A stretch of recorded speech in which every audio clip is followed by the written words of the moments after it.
ওয়ালাকিন ইউরিদু লিইউতাহহিরাকুম, আমি আমার বান্দাকে পবিত্র, মুমিন আমার সে,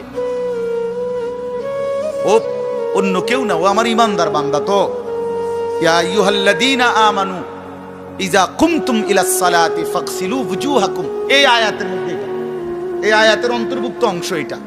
ওয়ালাকিন ইউরিদু লিইউতাহহিরাকুম, ইমানদার পানি নাই, ঠিক আছে তায়াম্মুম করো মাটি দিয়ে। কেন এমন তাড়াহুড়া?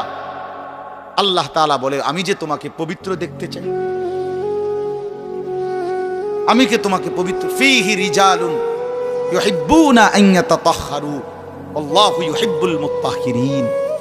কোরআন শরীফের আয়াত আছে, আল্লাহ বলে, বন্ধু আপনার কিছু সাহাবীকে আমি দেখছি, আল্লাহ প্রশংসা করতেছে।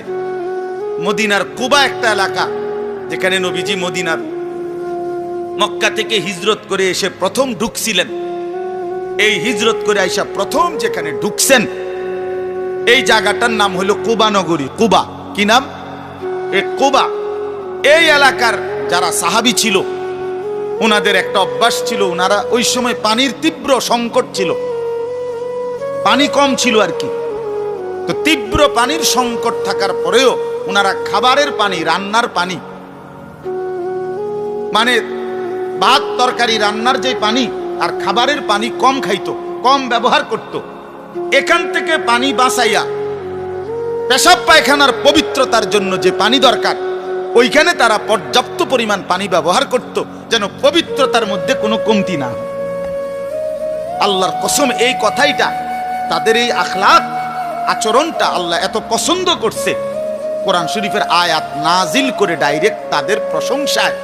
আল্লাহ বলছে, ফীহি রিজালুন, আপনার সাহাবীদের মধ্যে কিছু লোক এমন আছে আমি দেখতেছি, ইউহিব্বুনা আন ইয়াতাতাহহারু, যারা ভালোভাবে পবিত্রতা অর্জন করাটাকে খুব পছন্দ করে।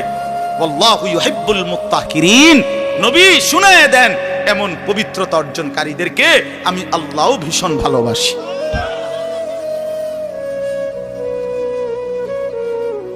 তোরে আল্লাহ ঘৃণা করে।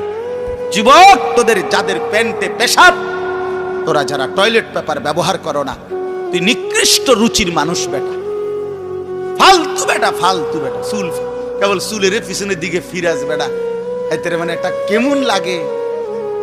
সামান্য সামান্য সহপাঠী বা সামান্য সেরকম আর সেরকম লাগতেছে তোরে দোস্ত, জিঙ্গাইলে না বলে সেরকমটা কেডা? সেরকম ঠিক আছে লাগতেছে, আমিও কই, কিন্তু সে কে যার মতো লাগতে আছে?